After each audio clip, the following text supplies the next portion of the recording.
আল্লাহ ফিলিস্তিনিদের বিজয় দান করুন এবং তাদের শহীদদের প্রতি রহমত বর্ষণ করুন।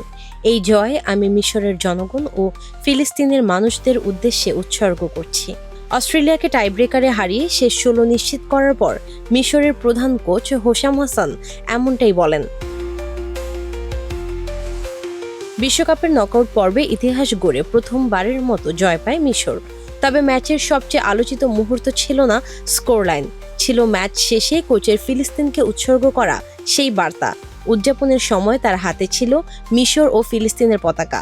খেলোয়াড়রাও সিজদায় লুটিয়ে পড়ে উদযাপন করে এই ঐতিহাসিক অর্জন। ম্যাচের 13তম মিনিটে ইমাম আশুরের হেডে এগিয়ে যায় মিশর। দ্বিতীয়ার্ধে আত্মঘাতী গোলে সমতায় ফেরে অস্ট্রেলিয়া। নির্ধারিত ও অতিরিক্ত সময় শেষে 1-1 সমতা থাকায় ম্যাচ গড়ায় টাইব্রেকারে।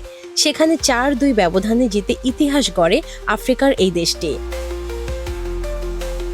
ক্লেমনের কিউআর কোড স্ক্যান করো আর ঘুরে দেখো বাংলাদেশের ঐতিহ্য। ক্লেমন, ক্লিয়ারলি বাংলাদেশি।